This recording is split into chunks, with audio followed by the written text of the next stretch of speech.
रामचरितमानस बालकांड हिंदी में। श्रद्धा और विश्वास के स्वरूप श्री पार्वती जी और श्री शंकर जी की मैं वंदना करता हूँ, जिनके बिना सिद्धजन अपने अंतःकरण में स्थित ईश्वर को नहीं देख सकते। ज्ञान में नित्य शंकर रूपी गुरु की मैं वंदना करती हूँ, जिनके आश्रित होने से ही टेढ़ा चंद्रमा भी सर्वत्र वंदित होता है। श्री सीताराम जी के गुण समूह रूपी पवित्र वन में विहार करने वाले विशुद्ध विज्ञान संपन्न कवीश्वर श्री वाल्मीकि जी और कपीश्वर श्री हनुमान जी की मैं वंदना करती हूँ। उत्पत्ति, स्थिति और संहार करने वाली, क्लेशों को हरने वाली तथा संपूर्ण कल्याणों को करने वाली श्री रामचंद्र जी की प्रियतमा श्री सीता जी को मैं नमस्कार करती हूँ, जिनकी माया के वशीभूत संपूर्ण विश्व ब्रह्म आदि देवता और असुर हैं, जिनकी सत्ता में रस्सी में सर्प के भ्रम की भांति यह सारा दृश्य जगत सत्य ही प्रतीत होता है और जिनके केवल चरण ही भवसागर से तरने की इच्छा वालों के लिए एकमात्र नौका है।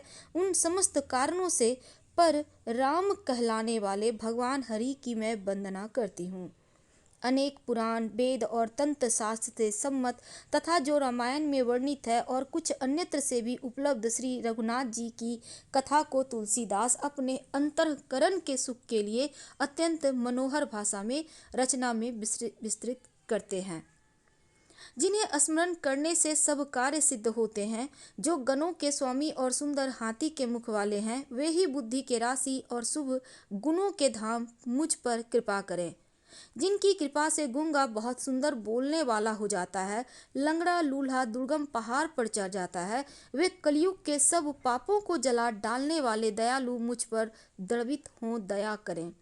जो नील कमल के समान श्याम वर्ण है, पूर्ण खिले हुए लाल कमल के समान जिनके नेत्र हैं और जो सदा क्षीर सागर पर शयन करते हैं, वे भगवान नारायण मेरे हृदय में निवास करें। जिनकी कुंद के पुष्प और चंद्रमा के समान गौर शरीर है, जो पार्वती जी के प्रियतम और दया के धाम है, जिनका दीनों पर स्नेह है, वे कामदेव का मर्दन करने वाले शंकर जी मुझ पर कृपा करें। मैं उन गुरु महाराज के चरण कमल की वंदना करता हूँ, जो कृपा के समुद्र और नर रूप में श्री हरि ही हैं और जिनके वचन महामोह रूपी घने अंधकार का नाश करने के लिए सूर्य किरणों के समूह हैं। मैं गुरु महाराज के चरण कमलों की रज की वंदना करता हूँ, जो सुरुचि सुगंध और अनुराग रूपी रस से पूर्ण है। वह अमर मूल संजीवनी जड़ी का सुंदर चूर्ण है, जो संपूर्ण भव रोगों के परिवार को नाश करने वाला है। वह रज सुकृति रूपी शिवजी के शरीर पर सुशोभित निर्मल विभूति है और सुंदर कल्याण और आनंद की जननी है। भक्त के मन रूपी सुंदर दर्पण के मैल को दूर करने वाली तथा तिलक करने से गुणों के समूह को वश में करने वाली है। श्री गुरु महाराज के चरण नखों की ज्योति मणियों के प्रकाश के समान है, जिनके स्मरण करते ही हृदय में दिव्य दृष्टि उत्पन्न हो जाती है। वह प्रकाश अज्ञान रूपी अंधकार का नाश करने वाला है। वह जिनके हृदय में आ जाता है, उससे बड़े भाग्य हैं। उनके हृदय में आते ही हृदय के निर्मल नेत्र खुल जाते हैं और संसार रूपी रात्रि के दोष दुख मिट जाते हैं एवं श्री रामचरित्र रूपी मणि और माणिक के गुप्त और प्रकट जहाँ जो जिन खान में है, सब दिखाई पड़ने लगते हैं। जैसे सिंध्यांजन को नेत्रों में लगाकर साधक सिद्ध सुजान पर्वतों वनों पृथ्वी के अंदर कौतुक से ही बहुत सी खाने देखता है, श्री गुरु महाराज के चरणों की रज कोमल और सुंदर नयनामृत अंजन है, जो नेत्रों के दोषों का नाश करने वाला है। उस अंजन से विवेक रूपी नेत्रों को निर्मल करके मैं संसार रूपी बंधन से छुड़ाने वाले श्री रामचरित का वर्णन करता हूँ। पहले पृथ्वी के देवता ब्राह्मणों के चरणों की वंदना करता हूँ, जो अज्ञान से उत्पन्न सब संदेहों को हरने वाले हैं। फिर सब गुणों की खान संत समाज को प्रेम सहित सुंदर वाणी से प्रणाम करता हूँ। संतों का चरित्र कपास के चरित्र के समान शुभ है, जिसका फल नीरस विरद और गुणमय होता है। कपास की डोडी नीरस होती है, संत चरित में भी विषयासक्ति नहीं है, इससे वह भी नीरस है। कपास उज्ज्वल है, संत का हृदय भी उज्ज्वल और पाप रूपी अंधकार से रहित है, इसीलिए वह विशद है और कपास में गुण होते हैं। इसी प्रकार संत का चरित्र भी सद्गुणों का भंडार होता है, इसीलिए वह गुणमय है।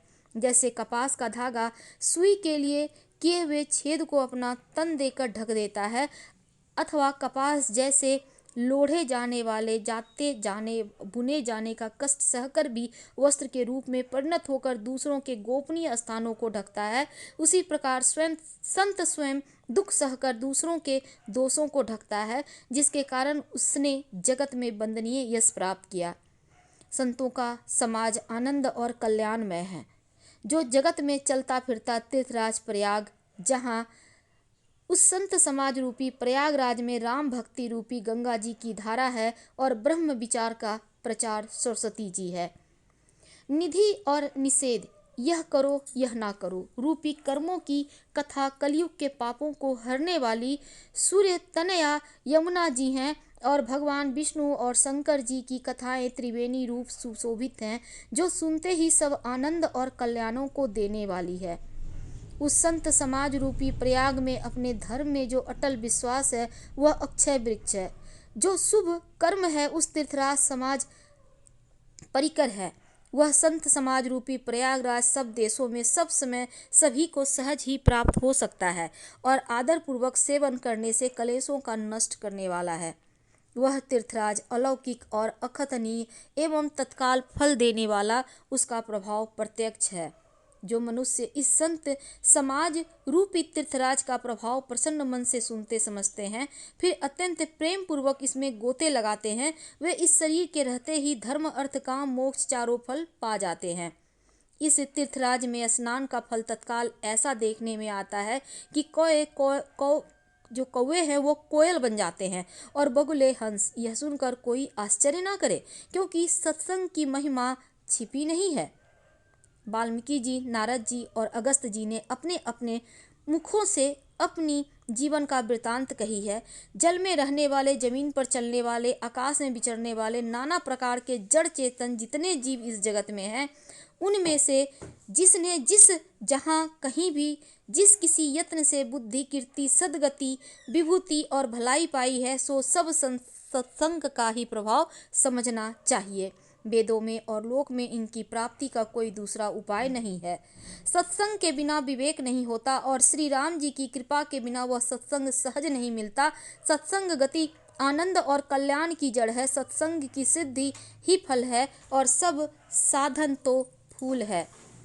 दुष्ट भी सत्संगति पाकर सुधर जाते हैं। जैसे पारस के स्पर्श से लोहा सुहावना हो जाता है, सुंदर सोना बन जाता है, किंतु दैव योग से यदि किसी सज्जन कुसंगति में पड़ जाता है तो वे वहां भी सांप की मणि के समान अपने गुणों का ही अनुसरण करते हैं। तो दुष्टों पर सत्संग दुष्टों का कोई असर उन पर नहीं पड़ता। ब्रह्मा विष्णु शिव कवि और पंडितों की वाणी भी संत महिमा का वर्णन करने में सकुचाती है। वह मुझसे किस प्रकार नहीं कही जाती, जैसे साग तरकारी बेचने वाले से मनियों के गुण समूह नहीं कहे जा सकते।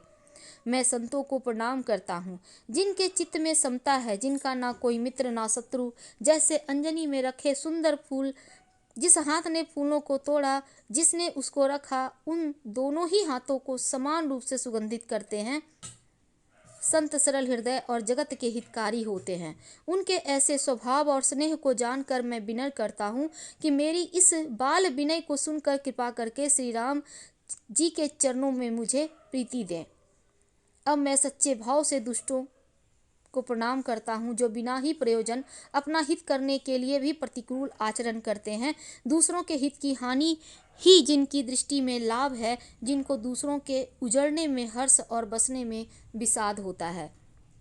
जो श्री हरि और हर के यश रूपी पूर्णिमा के चंद्रमा के लिए राहु के समान हैं, अर्थात जहाँ कहीं भगवान विष्णु या शंकर के यश का वर्णन होता है उसी में वो बाधा देते हैं और दूसरों की बुराई करने में सहस्त्रबाहु के समान वीर हैं, जो दूसरों के दोषों को 1000 आंखों से देखते हैं और दूसरों के हित रूपी घी के लिए जिनका मन मक्खी के समान है, अर्थात जिस प्रकार मक्खी घी में गिरकर उसे खराब कर देती है, स्वयं भी मर जाती है, उसी प्रकार दुष्ट लोग दूसरों के बनाए काम को अपनी हानि करके भी बिगाड़ देते हैं। जो तेज में अग्नि और क्रोध में यमराज के समान है, पाप और अवगुण में धन के कुबेर के समान धनी है, जिनकी बढ़ती सभी के हित का नाश करने के लिए केतु के समान है, जिनकी कुंभकर्ण के तरह सोते रहने में ही भलाई होती है। जैसे ओले खेती का नाश करके आप भी गल जाते हैं, वैसे ही दूसरों का काम बिगाड़ने के लिए अपना शरीर तक छोड़ देते हैं। और मैं दुष्टों को 1000 मुख वाले शेष के समान समझकर प्रणाम करता हूँ, जो पराये दोषों का 1000 मुखों से बड़े रोष के साथ वर्णन करते हैं। पुनः उनको राजा पृथु, जिन्होंने भगवान का यश सुनने के लिए 10,000 कान मांगे थे, के समान जानकर प्रणाम करता हूँ, जो 10,000 कानों से दूसरों के पापों को सुनते हैं, फिर इंद्र के समान मानकर उनकी विनय करता हूँ, जिनकी सुरा मदिरा नीकी और हितकारी मालूम देती है। इंद्र के लिए भी सुरानिक अर्थात देवताओं की सेना हितकारी है। जिनको कठोर वचन रूपी वज्र सदा प्यारा लगता है, जो 1000 आंखों से दूसरों के दोषों को देखते हैं। दुष्टों की यह रीति है कि वे उदासीन शत्रु और मित्र किसी का भी हित सुनकर जलते हैं। यह जानकर दोनों हाथ जोड़कर जन प्रेम पूर्वक उनसे विनय करता हूँ। मैंने अपनी ओर से विनती की है, परंतु वे अपनी ओर से कभी नहीं चूकेंगे। कौओं को बड़े प्रेम से पालिए, परंतु क्या वे कभी मांस का त्यागी हो सकते हैं। हम आपसे विदा लेते हैं। रामचरितमानस के बालकांड की कथा चल रही है। पसंद आ रहा हो तो लाइक कर सब्सक्राइब कीजिएगा। हम अगले भाग के साथ फिर आपसे कल जुड़ेंगे। धन्यवाद।